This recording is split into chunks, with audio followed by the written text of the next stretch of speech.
सिंहासन बत्तीसी की 27वीं कहानी, मलयवती पुतली की कहानी। राजा भोज के मन में कैसे भी करके महाराज विक्रमादित्य के सिंहासन पर बैठने की लालसा थी, लेकिन हर बार उनको सिंहासन में चिपकी हुई पुतली रोक लेती थी और उन्हें कहानी के माध्यम से महाराज विक्रमादित्य के गुणों के बारे में बताती थी, जो राजा भोज में नहीं थे, जिस कारण राजा भोज सिंहासन पर नहीं बैठ पाते थे। ऐसा करते करते 26 पुतलियों के द्वारा राजा भोज को रोका जा चुका था। राजा भोज इस बार मन बना चुके थे कि कुछ भी हो, वे सिंहासन पर बैठकर ही रहेंगे। जैसे ही वे सिंहासन की ओर बढ़े, हर बार के जैसे इस बार भी उन्हें पुतली ने रोक लिया। इस बार उन्हें मलयवती नामक 27वीं पुतली ने रोक लिया था और हर बार के जैसे उसने भी राजा भोज से विक्रमादित्य की गुणों के बारे में कहानी के माध्यम से कहना शुरू किया। महाराज विक्रमादित्य अपना कुछ समय राजकाज से बचाकर शास्त्रों के अध्ययन में लगाते थे। एक दिन वे विष्णु पुराण पढ़ रहे थे, जहां उन्होंने दानवीर दैत्यराज बलि के बारे में पढ़ा कि किस प्रकार उन्होंने वामन वेशधारी विष्णु देव को सब कुछ दान में दे दिया और पाताल लोक चले गए। महाराज विक्रमादित्य के मन में इतने बड़े दानवीर के दर्शन करने की लालसा उत्पन्न हो गई। उन्होंने सोचा कि इस लालसा को केवल विष्णु देव ही पूरा कर सकते हैं।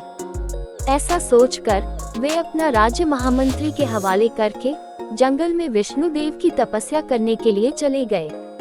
कई वर्षों की तपस्या के दौरान पहले उन्होंने अन्न का त्याग किया और कंदमूल का सेवन करने लगे। फिर कुछ दिनों के बाद कंदमूल का त्याग कर मात्र पानी का सेवन करने लगे। ऐसा करने से उनका शरीर बेहद कमजोर हो गया। उनकी तपस्या के कारण उनके आसपास और भी साधु तपस्या करने लगे। उनमें से एक साधु ने महाराज विक्रमादित्य की कमजोर हालत देखकर उनसे कहा कि वे गृहस्थ हैं और उन्हें साधुओं के जैसे तपस्या नहीं करना चाहिए। लेकिन महाराज विक्रमादित्य नहीं माने और अपनी तपस्या में लीन होते हुए उन्होंने पानी का भी त्याग कर दिया। अब तो उनका शरीर सूखकर कांटे के जैसा हो गया और वे बेहोश होकर गिर गए। जब होश आया तो देखा कि उनका सिर विष्णु देव की गोदी में है और वे राजा विक्रमादित्य के सिर पर हाथ फेर रहे हैं। उन्हें देखते ही विक्रमादित्य के हर्ष की सीमा नहीं रही और तुरंत ही उन्हें दंडवत प्रणाम किया। विष्णु देव ने उनसे इतनी कठिन तपस्या का कारण पूछा तो विक्रमादित्य ने पूरा वृतांत सुना दिया। विष्णु देव ने उन्हें एक शंख देते हुए कहा कि वे समुद्र के बीच में बने हुए पाताल लोक तक इस शंख की मदद से पहुंच सकते हैं। जब वे समुद्र के किनारे जाएं, तो इस शंख को बजा दें। इससे समुद्र देव प्रकट हो जाएंगे और वे आपकी इच्छा को पूरा करने में आपकी मदद करेंगे। इतना कहकर वे गायब हो गए। शंख और विष्णु देव के दर्शन पाकर मन में प्रसन्नता का भाव लेकर महाराज विक्रमादित्य समुद्र की ओर चले गए और समुद्र के किनारे पर जाकर उन्होंने शंख को फूंका, जिससे समुद्र देव प्रकट हो गए। उन्होंने पाताल लोक तक जाने में विक्रमादित्य की मदद की। पाताल लोक में जब विक्रमादित्य राजा बलि के महल के बाहर पहुँचे तो उन्हें द्वारपालों ने रोक लिया और वहां जाने का प्रयोजन पूछा। तब विक्रमादित्य ने कहा कि उन्हें राजा बलि से भेंट करनी है। राजा बलि के पास जब ये संदेश गया तो उन्होंने कहा वे अभी नहीं मिल सकते हैं। द्वारपाल ने बलि का संदेश विक्रमादित्य के पास पहुंचा दिया।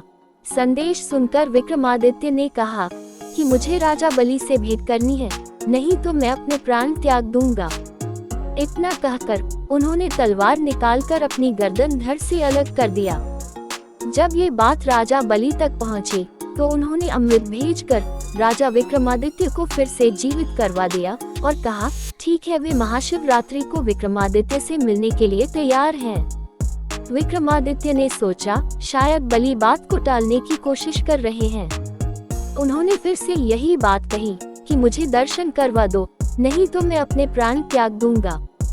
इतना कहकर एक बार फिर राजा ने अपनी गर्दन धड़ से अलग कर दी। इस बार फिर से अमृत छिड़ककर विक्रमादित्य को जीवित कर दिया गया और राजा बलि के पास ले जाया गया। तब बलि ने उनका स्वागत किया और आने का प्रयोजन पूछा तो विक्रमादित्य ने विष्णु पुराण और उनके दान की पूरी बात उनसे कह दी।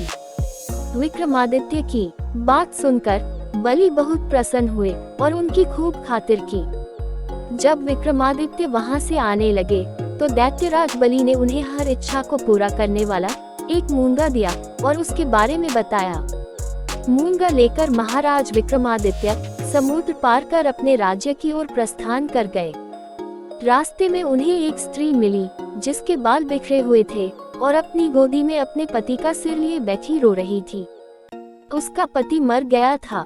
महिला की हालत देखकर विक्रमादित्य ने मूंगा से उसके पति को जिंदा करने का अनुरोध किया और पलक झपकते ही वह जिंदा हो गया।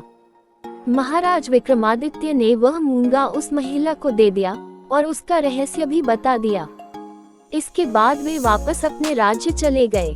कहानी को खत्म करके पुतली ने राजा भोज से पूछा कि हे राजन, क्या आपके अंदर भी इतनी सामर्थ्य है कि अपने इच्छा को पूरा करने के लिए अपना सब कुछ छोड़कर प्रभु भक्ति में लग जाओ।